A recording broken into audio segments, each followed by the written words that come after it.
તો ચાલો આજે બિલકુલ ખાંડનો ઉપયોગ કર્યા વગર એકલા ગોળમાં બનાવીએ બજાર કરતાં પણ વધારે ટેસ્ટી અને હેલ્ધી ડ્રાયફ્રૂટ ચીક્કી. તો ડ્રાયફ્રૂટ ચીક્કી માટે મેં અહીંયા 150 ગ્રામ કોલ્હાપુરી ગોળ લીધો છે. ચીક્કીનો ગોળ હોય તો તે પણ ચાલે. હવે 1.5 ટેબલસ્પૂન પાણી નાખીને ગોળને મીડિયમ ટુ સ્લો ગેસ પર ઉગળવા દઈએ. ગોળ ઓગળી જાય એટલે ગેસની ફ્લેમ સાવ સ્લો કરી દેવાની અને પછી સ્લો ગેસ પર જ પાઈ થવા દેવાની. ફાસ્ટ ગેસ પર પાઈ તરત જ લાલ થઈ જશે પણ અંદરથી કાચી રહેશે. ગેસની ફ્લેમ સ્લો કર્યા પછી 5 મિનિટ થઈ ગઈ છે તો એક વખત પાઈ ચેક કરી લઈએ. ગોળ ઇઝીલી તૂટતો નથી, આ રીતે ખેંચાય છે એટલે હજુ થોડી વાર છે.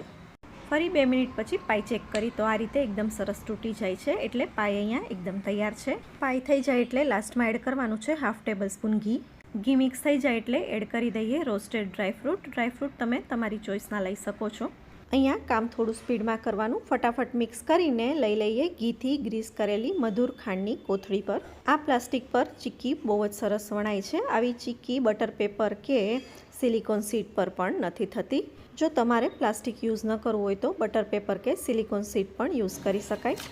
આ રીતે બધી જ બાજુથી પ્લાસ્ટિક વાળીને શેપ એકદમ સરસ આપી દઈએ. ચોરસ જેવો શેપ આવી જાય એટલે પીસ એકદમ સરસ થાય. અને પછી ગરમ ગરમમાં જ આ રીતે કટ આપી દેવાના એટલે ઠંડી થાય એટલે પીસ એકદમ સરસ થાય.